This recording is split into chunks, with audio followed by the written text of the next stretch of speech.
جو یہ سارا معاملہ جو ہے جو ایک دعوے کیے گئے، اب جو سی ایم سندھ ہے مراد علی شاہ، ان کو اپنی پوزیشن جو ہے یہ واضح کرنا ہوگی۔ پاکستان پیپلز پارٹی کو اس حوالے سے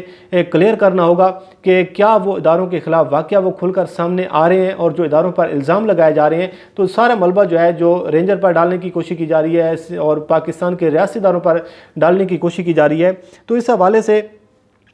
پاکستان پیپلز پارٹی کو اپنی پوزیشن جو ہے یہ کلیئر کرنا ہوگی۔ اور دوسری جانب اگر پاکستان پیپلز پارٹی واقعہ اس ساری صورتحال میں ملوث ہے اور وہ جان بوجھ کر یہ مسلم لیگ نون کے ساتھ مل کر یہ کھیل کھیلنے کی کوشش کر رہی ہے، تو پھر اس کے جو نتائج ہیں وہ آپ کے سامنے ہے کہ بڑے سنگین قسم کے نتائج ہوں گے۔ گورنر راج کی بات بھی کی جا رہی ہے، اور اس حوالے سے یہ بھی باتیں کی جا رہی ہیں کہ جو ادارے ہیں وہ بھی بہت زیادہ جو ہیں وہ غصے میں ہیں اور وہ ایکشن بھی لے سکتے ہیں۔ تو جو گورنر راج کی بات کی جا رہی ہے تو پھر اس کے بھی چانسز جو ہیں وہ بڑھ جائیں گے کہ جو پیپلز پارٹی ہے وہ بھی اب مسلم لیگ نون کے بعد جب اداروں پر کھل کر حملے کرے گی، ان پر الزام تراشی کرے گی، تو پھر ظاہری بات ہے اس کا بھی رد عمل سامنے آئے گا۔ اب پاکستان پیپلز پارٹی کو اور خاص طور پر سی ایم جو سندھ ہے مراد علی شاہ، ان کو یہ پوزیشن جو ہے اپنی کلیئر کرنی چاہیے، اور اس حوالے سے ان کو جو تمام تر صورتحال ہے اس سے میڈیا کو آگاہ کرنا چاہیے کہ جو اتنا بڑا دعویٰ کیا گیا کہ سندھ رینجرز نے آئی جی سندھ کو اغوا کیا اور ان کو اپنے آفس میں لے کر گئے، اور وہاں سے دباؤ ڈالا گیا کہ کیپٹن صفدر کو گرفتار کیا جائے۔ اب دیکھتے ہیں کہ کل سی ایم سندھ نے پریس کانفرنس کرنی ہے، اب دیکھتے ہیں کہ اس حوالے سے کیا موقف ان کا سامنے آتا ہے، کیا بیان سامنے آتا ہے۔ لیکن جو سندھ کی جو سیاست ہے اس میں اب گورنر راج کی باتیں بھی کی جا رہی ہیں، اور اس حوالے سے جو ایک سیاسی پارا ہے وہ بھی آپ کو ہائی ہوتا ہوا نظر آ رہا ہے۔ ایک جانب اپوزیشن جماعتیں جو ہیں وہ این آر او کے چکروں میں ہیں، ڈیل کے چکروں میں ہیں، لیکن دوسری جانب اس قسم کے جو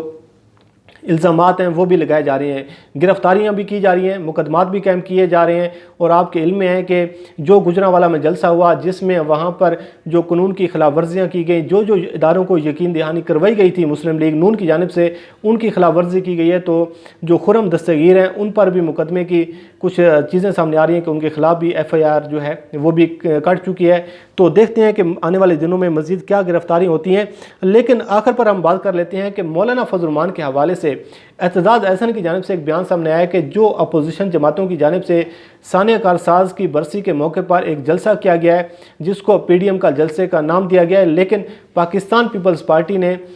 ثانیہ کارساز کی برسی کے موقع پر اتنا بڑا جلسہ کر کے اور اس کی جو سربراہی دی گئی ہے مولانا فضل الرحمان کو، تو اس حوالے سے ان کا یہ کہنا ہے کہ مولانا فضل الرحمان کو سٹیج پر بٹھا کر 177 لوگوں کے 177 شہداء کے خون کی توہین کی گئی ہے۔ اور آپ کے علم میں ہے کہ یہ 13 سال قبل یہ جو ایک ثانیہ افسوسناک ثانیہ جو ہے یہ پیش آیا تھا کراچی میں، اور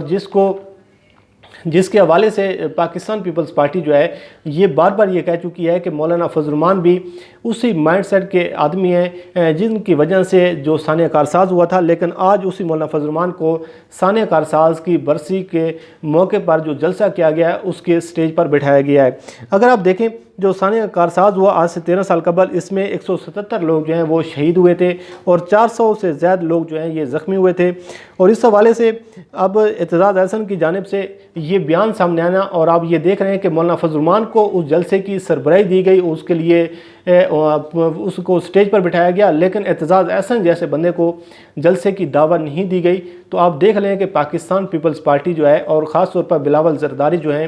وہ کس قدر جو ہیں وہ حواس باختہ ہو چکی ہیں، اور ان کو اس چیز کا اندازہ نہیں ہے کہ وہ صرف عمران خان کی دشمنی میں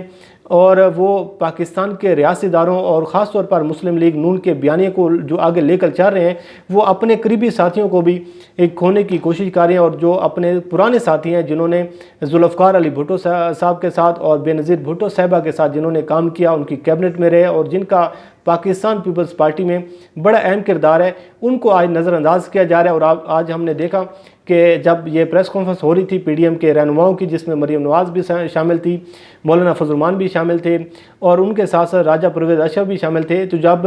یہ سوال کیا گیا راجہ پرویز اشرف صاحب سے کہ اعتزاز احسن کی جانب سے بیان سامنے آیا کہ نواز شریف کو تقریر اس لیے نہیں کرنے دی گئی کیونکہ ایک بریگیڈیئر کا فون آیا تھا جس کی وجہ سے ان کو تقریر نہیں کرنے دی گئی، لیکن راجہ پرویز اشرف نے یہ کہا کہ یہ پاکستان پیپلز پارٹی کا موقف نہیں ہے، یہ ان کی ذاتی رائے ہو سکتی ہے لیکن اس کا جماعت سے کوئی تعلق نہیں ہے۔ تو یہ صورتحال ہے کہ اب جو سینئرز لوگ ہیں جو یہ کہتے ہیں کہ مسلم لیگ نون پر اعتبار نہیں کرنا چاہیے، جو یہ کہتے ہیں کہ نواز شریف وہ نواز شریف ہے جس نے بے نظیر کے حوالے سے کمپین چلائی، بے نظیر کے خلاف سازشیں کی اور بے نظیر کو اقتدار سے نکلوانے کے حوالے سے انہوں نے اسٹیبلشمنٹ کے ساتھ مل کر اہم کردار ادا کیا۔ اور وہ نواز شریف جس نے 96 اور 7 کے درمیان بے نظیر کے خلاف ایک گھنونی سازش کی اور ان کی جو ایک تصویریں ہیں وہ وائرل کروائیں، تو اس نواز شریف پر آپ کیسے اعتبار کر سکتے ہیں؟ اور وہ نواز شریف جس نے آصف علی زرداری کو جیل میں ڈلوایا، جس نے ذوالفقار علی بھٹو کے حوالے سے اور مریم نواز صاحبہ کے حوالے سے بہت زیادہ سازشیں کی، تو اس شخص پر کیسے اعتبار کیا جا سکتا ہے؟ یہ آپ کو کبھی بھی دھوکہ دے سکتا ہے۔ تو ایسے لوگوں کو اب جو ہے پاکستان پیپلز پارٹی وہ نظر انداز کر رہی ہے۔ لیکن آج ہم نے دیکھا کہ مسلم لیگ نون کی جانب سے اور شہزیب خانزادہ کی جانب سے جو فکس میچ کھیلا گیا ہے کہ زبیر عمر سے، محمد زبیر سے وہ سوالات نہیں کیے گئے جو سوالات آج ہونے چاہیے تھے، جو ایک ٹاپک تھا جس کے حوالے سے ڈسکشن ہو رہی تھی، لیکن باتوں کو ادھر ادھر گھما کر آج سارا جو ہے کھیل کھیلنے کی کوشش کی گئی۔ بہرحال یہ تھی تفصیلات جس سے ہم نے آپ کو آگاہ کیا۔ اللہ کریم آپ کا حامی ناصر ہو، مجھے دیجیے اجازت، اللہ حافظ۔